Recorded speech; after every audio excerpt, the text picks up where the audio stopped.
అసెంబ్లీకి వచ్చిన 7% ఓట్లు, పార్లమెంట్కి వచ్చిన 21% ఓట్లు. అసెంబ్లీలో వచ్చింది 1 ఎమ్మెల్యే, పార్లమెంట్కి వచ్చింది 4 ఎంపీలు. పార్లమెంట్ లో పోలైనటువంటి సీట్లను ఓట్లను లెక్కేసుకున్నట్లయితే 21 అసెంబ్లీ స్థానాలలో భారతీయ జనతా పార్టీ మిగతా 2 పార్టీలను దాటి ముందుకు పోయిందన్న అవుట్ ఆఫ్ 119. ఈ రోజు 2023 నవంబర్లో జరిగిన ఎన్నికలలో, రాష్ట్ర శాసనసభ ఎన్నికల్లో మాకు వచ్చినటువంటి ఓట్లు 14.6% వచ్చినాయన్న. If you calculate in the same angle 7% నుంచి 21% పోయిన మేము 2018 నుంచి 2019 ఏప్రిల్కి 7% అసెంబ్లీకి వస్తే పార్లమెంట్కి 21కి పోయినాం. ఇలా 2023 నవంబర్లో 14.5% తెచ్చుకున్న మేము 3 times మల్టిప్లై అయితే మేము ఎంతకు వస్తామో పార్లమెంట్ ఎన్నికలలో 2024 ఏప్రిల్లో మీరు ఆలోచించండి. దాదాపు 44 నుంచి 45% ఎదుగుతాం. కాబట్టి మేము డబుల్ డిజిట్ లో గెలుస్తాం. We are only the party which is going to lead majority seats in Telangana also. ఇప్పుడు మీరు మెజారిటీ స్థానాలు గెలుస్తామని మీరు చెప్తా ఉన్నారు. రేవంత్ రెడ్డి ఇప్పటికే చెప్తా ఉన్నాడు ప్రజాపాలనకు రిఫరెండం ఈ పార్లమెంట్ ఎలక్షన్ అని చెప్తా ఉన్నాడు.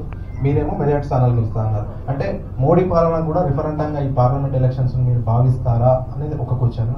రెండో క్వశ్చన్, ముందుంది ముసళ్ళ పండుగ అని రేవంత్ రెడ్డిని పదే పదే మీరు అంటున్నారు.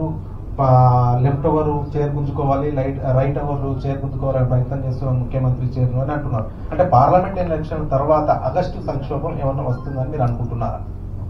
ఎందుకు నేను నిన్న మాట ఎందుకు మాట్లాడినంటే ఆగస్టు 15కి నేను రైతుల 2 లక్షల రుణమాఫీ చేస్తాను రేవంత్ రెడ్డి గారు ప్రకటించి. నేను అడుగుతున్న ఆగస్టు దాకా ఎందుకు ఆగుతున్నావు అన్న? జూన్ 6వ తారీఖు ఎలక్షన్ కూడా అయిపోతుంది కదా. జూన్ 2 2 లక్షల రుణమాఫీ చెయ్యి. ఎందుకు చేస్తలేవు?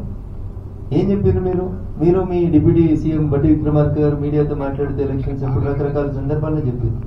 రేవంత్ రెడ్డి గారు చెప్పిన మాటనే చెప్తాను. నవంబర్లో లోన్ కట్టుకుంటే ₹1,00,000 మాఫీ అవుతుంది. ఒకవేళ తెలిసి తెలియక ఎవరైనా రైతు ₹1,00,000 లోన్ కట్టుకుని ఉంటే దయచేసి మళ్ళీ పోయి 2 లక్షల లోన్ తీసుకోండి. డిసెంబర్ 9 నాడు నేను ముఖ్యమంత్రి అయినాక సంతకం పెట్టేది 2 లక్షల రైతు రుణమాఫీ మీదనే అన్నారు. సరే డిసెంబర్ 9 పోయింది, జనవరి పోయింది, ఫిబ్రవరి, మార్చి, ఏప్రిల్, మే 9 కూడా పోనీ అన్న. జూన్ 9కి చేయి. ఆగస్టు దాకా ఎందుకన్నా? జూలై ఆగస్టు దాకా ఎందుకు పోతా ఉన్నాం? మేము ఆయన మంచిగా ఉండాలనే కోరుకుంటాం, 5 ఏళ్ళు ఉండాలనే కోరుకుంటాం, ప్రజా తీర్పును మేము గౌరవిస్తాం. కానీ నీ పార్టీలో జరుగుతున్నటువంటి లెక్కలు ఏమున్నాయో నువ్వు ఆలోచించుకోమని చెప్తా ఉన్నాం. మేము ప్రజాస్వామ్య స్ఫూర్తిని గౌరవించి చెప్తా ఉన్నాం తప్ప మేము ఇంకొక రకమైనటువంటి సూచన చేయట్లేదు. ఆయనకి ఆయనతో మాకు సంబంధాలు, బాంధవ్యాలు అందుకంటే లేవు సార్. ఇకపోతే ఇంకొక ప్రశ్న ఏదన్నారు. సో ఒక తెలంగాణకే రెఫరెండం కాదండి. కాశ్మీర్ నుంచి కన్యాకుమారి వరకు నరేంద్ర మోడీ గారి 10 సంవత్సరాల పాలనకి మేము దీన్ని రెఫరెండంగా స్వీకరించేటువంటి దమ్ము, ధైర్యం మాకు ఉంది. కాబట్టి ఇంకో 10 ఏళ్ళలో మేము ఇది చేసినాం, ఇది మా ప్రోగ్రెస్ కార్డు, దీన్ని చూసి ఓట్లేయండి అని అడుగుతున్నాము.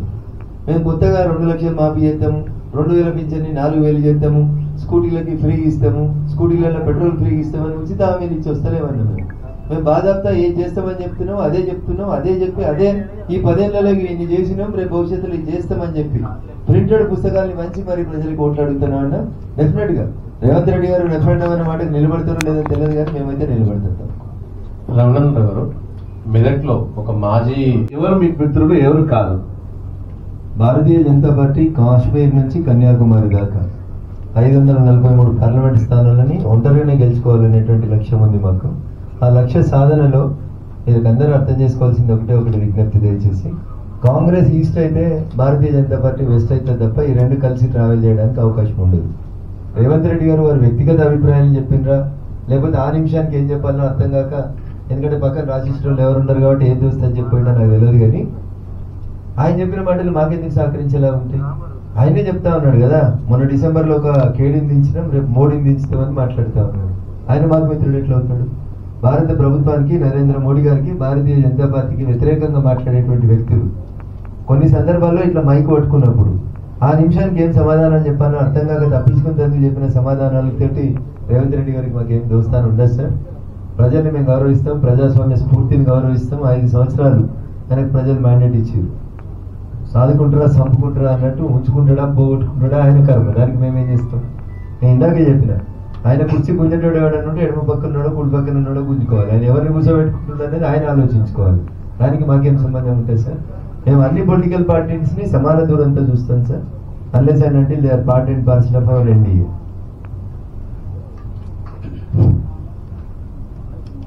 రఘునందన్ గారు, భారతీయ జనతా పార్టీ కేంద్రంలో ఏం చేసింది, మోడీ గారి ప్రభుత్వం ఏం చేసింది అనేది మీరు క్లియర్గా చెప్పారు. అట్లనే మీరు మీకే ప్రత్యేకంగా ఓట్లు ఎందుకు వేయాలి, మీరు ఏం చేశారనేది కొన్ని పాయింట్స్ వరకే చెప్పారు.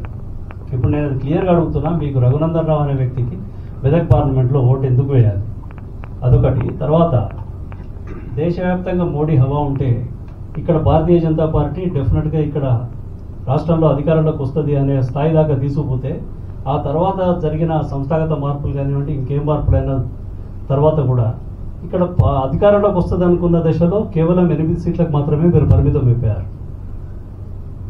అది అక్కడి నుంచి ఇప్పుడు 10 సీట్లు 14 సీట్ల దాకా మేము గెలుస్తాం, అత్యధిక సీట్లు మాకే వస్తాయని చెప్తున్నారు. అది ఏ విధంగా చెప్పగలుగుతారు?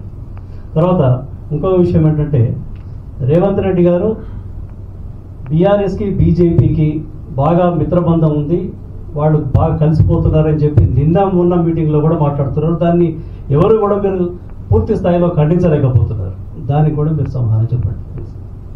ఎన్ఫోర్స్మెంట్ డైరెక్టరేట్ అనేటువంటి కార్యాలయానికి సంబంధించిన అధికారులు కవిత గారిని పిలిచే కంటే ముందు శ్రీమతి సోనియా గాంధీ గారిని కూడా ఈడీ ఆఫీస్కి పిలిచింది, రాహుల్ గాంధీ గారిని కూడా ఈడీ ఆఫీస్కి పిలిచింది. ఆఖరికి ప్రియాంక వాద్రా గారి భర్త రాబర్ట్ వాద్రా గారిని కూడా పిలిచి 8 గంటలు 14 గంటలు కొన్ని పేపర్లు గ్రిల్ చేసినాయి అన్నారు, కొన్ని పేపర్లు చిల్ చేసినాయి అన్నారు, కొన్ని పేపర్లు ఇంట్రాగేషన్ చేసినాయి అని చెప్పి మొత్తానికైతే ఈడీ కార్యాలయానికి శ్రీమతి సోనియా గాంధీ గారు, రాహుల్ గాంధీ గారు, రాబర్ట్ వాద్రా గారు కూడా ఆహ్వానించబడ్డారు, ప్రశ్నించబడ్డారు, క్రాస్ చెక్ చేయబడ్డారు. మరి సోనియా గాంధీని అరెస్ట్ చేయలేదు కాబట్టి Congress party BRS party Congress party BJP party రెండో ఒకటని ఎందుకు మాట్లాడతలేదు? కొంతమంది టీవీ ఛానల్ మిత్రులు, కొంతమంది టీవీ ఛానల్ నడుపుతున్నటువంటి యాజమాన్యాలు వాళ్ళ వ్యక్తిగతమైనటువంటి ఎజెండా కోసం, ఎర్ర జెండా ఎలిసిపోయింది కాబట్టి, ఎర్ర జెండా పేరు మీద జనాలకు అయితే మాకు గుర్తింపు లేదు కాబట్టి మేము ఏదో ఒక టీవీ ఛానల్ పెట్టుకుని ఆ టీవీ ఛానల్ పేరు మీద మా మొదటి ముద్దాయి లేదా మొదటి శత్రువు భారతీయ జనతా పార్టీ కాబట్టి వాళ్ళని విమర్శించడం తప్ప ఇంకొకటి కాదు. భారతీయ జనతా పార్టీ పుట్టినటి నుంచి రేపటి దాకా ఎప్పటికైనా ఒకే స్టాండ్ మీద ఉంటుంది, ఒకటే రకంగా పోతా ఉంటుంది. కాబట్టి సోనియాని అరెస్ట్ చేయలేదు కాబట్టి కాంగ్రెస్ బీజేపీ ఒకటని ఏ ఛానల్ కూడా చెప్పలేదు. కానీ కవితను అరెస్ట్ చేయకపోతే మాత్రం బీజేపీ బీఆర్ఎస్ ఒకటని నచ్చిన వాళ్ళు నచ్చిన వ్యాఖ్యానాలు చేశారు. అమాయకులైనటువంటి మా తెలంగాణ సమాజాన్ని నమ్మించడం లోపల వాళ్ళు సఫలీకృతమైన తప్ప సంస్థాగతంగా ఏదో జరిగింది, ఇంకోటి జరిగింది అనేటువంటి మాటలు నేను నమ్ముతలేదు. 2023 నవంబర్లో ఎన్నికల కంటే ముందు రాష్ట్రంలో ఏ వాతావరణం అవుతుందో చంద్రశేఖరరావుని ఇంటికి పంపిద్దాం, ప్రత్యామ్నాయంగా కాంగ్రెస్ ని తెచ్చుకుందామని ఎట్లయితే ప్రజలు భావించిండ్రో ఇప్పుడు 2024 ఏప్రిల్కి వచ్చేసరికి ప్రజలు అట్లే భావిస్తా ఉన్నారు. కాంగ్రెస్ ఇచ్చిన బూటక హామీలను పక్కకు పెట్టి ఈ రోజు ఖచ్చితంగా మనం భారతీయ జనతా పార్టీని నరేంద్ర మోడీ గారిని మళ్ళొకసారి అధికారంలోకి తెచ్చుకోవాలని ప్రజలు చాలా సంపూర్ణమైనటువంటి విశ్వాసంతో ముందుకు పోతా ఉన్నారు. ఖచ్చితంగా పోతాం. మీరు అన్నారు అప్పుడు రాలేదు, ఇప్పుడు ఎట్లా వస్తాయి మీకు అని అన్నారు. 2018 నవంబర్లో మేము గెలిచింది ఒకటే సీటు, మాకు వచ్చింది 7% ఓట్లన్నా. కానీ 4 నెలల తర్వాత ఏప్రిల్ 2019లో పార్లమెంట్ ఎన్నికలు జరిగితే మాకు వచ్చింది 21% ఓట్లు వచ్చినాయన్నా. 4 పార్లమెంట్లు గెలిచినాం. 21 అసెంబ్లీ స్థానాలలో భారతీయ జనతా పార్టీ మిగతా 2 రాజకీయ పార్టీల కంటే ఎక్కువ ఓట్లు తెచ్చుకుంది. This I'm comparing with 2018 November నుంచి 2019 డిసెంబర్ లెక్కలు చెప్తా ఉన్నాం.